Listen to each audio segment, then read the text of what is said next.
Aujourd'hui, c'est jour de primaire aux États-Unis. Super Tuesday, 14 États qui sont appelés aux urnes, au vote pour désigner celui qui affrontera, qui aura la chance d'affronter le président Trump en novembre prochain. Un tiers des délégués qui sont attribués aujourd'hui, c'est important. Ce Super Tuesday, il est décisif dans la course à la Maison-Blanche pour les démocrates. Bonjour. Bonjour. Comment allez-vous, cher Frédéric Rollin? Très bien, très bien. Conseiller en stratégie d'investissement chez Pictet, on se pose la question voilà, de savoir est-ce qu'une victoire, c'est pas fait pour Bernie Sanders, mais c'est une vraie dynamique, est-ce que ça serait vraiment une catastrophe pour Wall Street? Et d'abord, il a la cote, Bernie Sanders. Il peut vraiment remporter cette primaire démocrate, c'est un jour important pour lui. Hein. Oui, c'est vrai qu'il a commencé la primaire assez doucement et totalement dépassé sur sa gauche par Elizabeth Warren, qui finalement a fait un petit virage à droite, donc qui a permis à Bernie Sanders finalement de marquer un programme très très à gauche. C'est le candidat le plus à gauche. Hein. C'est le candidat le plus à gauche au niveau des taxes, au niveau du discours. Vous avez des photos de Bernie Sanders en train de se faire arrêter par la police lors d'une manifestation. C'est vraiment le traditionnel à gauche. D'ailleurs, il ne fait pas partie du Parti démocrate, hein. C'est un candidat indépendant. Voilà, et son programme très à gauche, hausse des taxes des entreprises, hausse du salaire minimum, programme d'investissement important, pacte écologique, donc très à gauche. Oui. Ouais. Il est décrit par ses adversaires, par son adversaire évidemment, comme quelqu'un qui est, je sais pas, communiste, mais socialiste, etc. Et il se dit souvent, quand on se dit, mais vu de loin, jamais les Américains ne pourront élire un président socialiste, et donc voilà, et donc Trump est largement favori. Il va faire une bouchée, quoi, je veux dire. Alors, d'abord, si socialiste, est-ce que c'est un problème aux États-Unis? Vous prenez les années 90, probablement oui. On sort à peine de la guerre froide, voilà, socialiste, pas très loin de communiste. Quand vous regardez l'évolution déjà du Parti démocrate, vous avez des enquêtes sur les gens qui votent démocrate et quelles opinions ils ont hein, sur l'avortement ou l'intervention de l'État, etc. Et vous apercevez que dans les années 90, vous aviez 30% des démocrates qui avaient des idées républicaines. Ils votaient démocrates, ils avaient des idées républicaines. Peut-être parce qu'ils préféraient un candidat, peut-être qu'il y avait quelque chose dans les idées démocrates qui leur plaisait et qu'ils ne voulaient pas lâcher, mais en tout cas, ça crée un centre assez important.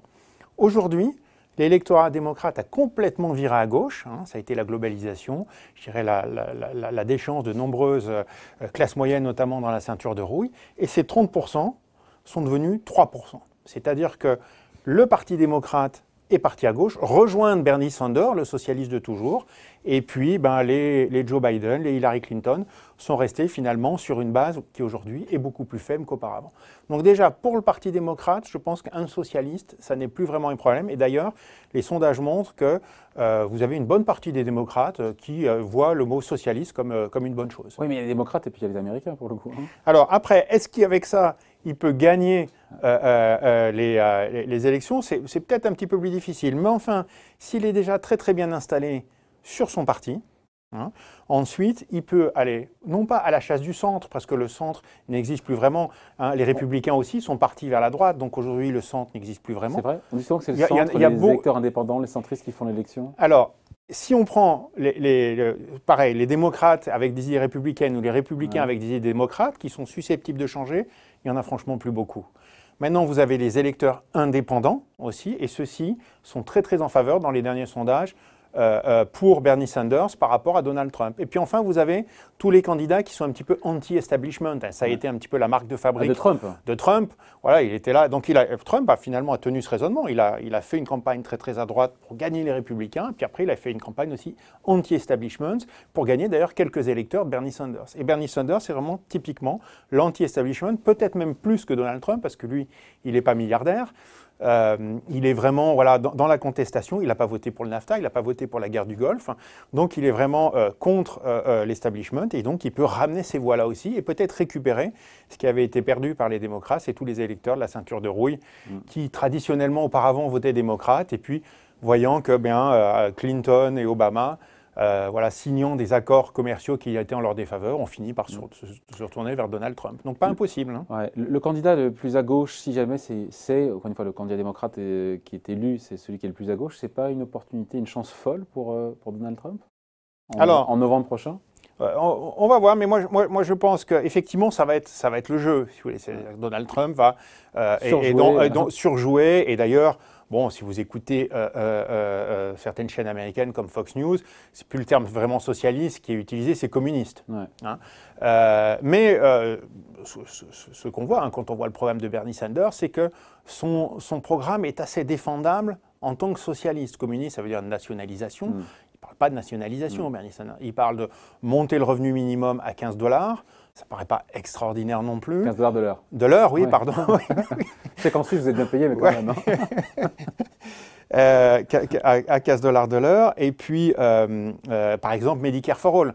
Donc, sécurité sociale pour tous. Au fond, sécurité sociale pour tous, c'est quelque chose qui existe aujourd'hui dans la plupart des pays développés, que seuls les États-Unis n'ont pas. Donc, au fond, c'est quelque chose qui est assez acceptable dans l'idée. Et il peut aller chercher quand même les voix qui avaient été perdues par le Parti démocrate parce que les boss du Parti démocrate sont restés trop au centre. Le Parti démocrate est parti à gauche, notamment pour des raisons de globalisation. Et là, il peut aller récupérer ces voix-là. Ça serait vraiment, on n'est pas encore là, une catastrophe, une calamité pour Wall Street si Bernie Sanders, vu son programme business économique, était élu. Alors, parce que les marchés ont fait leur choix, hein. C'est trop important. Alors, ça peut se faire en deux temps. Premier temps, alors on va d'abord voir s'il gagne de loin ou pas. C'est vrai que ce week-end, les choses ont un petit peu changé. Vous avez certains candidats républicains qui sont sortis de démocrates qui sont sortis de la course. Donc, Amy Klobuchar et Pete Buttigieg. Il y a eu en plus O'Rourke du Texas qui a appuyé Biden. Donc, Biden remonte un petit peu. Donc, si vous avez une victoire effectivement un petit peu étriquée, et vous savez qu'en plus, vous avez les super delegates qui peuvent en second tour voter, enfin bon, c'est des éléments techniques, mais les délégués qui sont élus aujourd'hui risquent d'être insuffisants pour créer une majorité, et donc on fera intervenir les gens du centre du parti. Donc ça peut quand même décrédibiliser. Donc si Bernie Sanders arrive un petit peu décrédibilisé, les marchés vont adorer. Probablement parce que la menace, entre guillemets, socialiste pour Wall Street disparaîtra et ça sera Donald Trump avec ses baisses de taxes. Et si jamais il y a une vraie dynamique autour. Mais s'il y a une véritable dynamique autour et que voilà, on se dit il peut quand même gagner, il va gagner, souvenons-nous quand même que les baisses de taxes de Donald Trump avaient fait monter Wall Street d'une dizaine de pourcents à peu près, voilà, entre 10 et 15% au cours de l'année entre 2017 et 2018. J'ai assez peu de doutes que Bernie Sanders renversera la vapeur au moins d'autant. Donc vous pouvez avoir quand même des hausses de taxes pour les entreprises assez importantes et donc du coup une correction quasi mécanique de Wall Street devant ce hausses de taxes.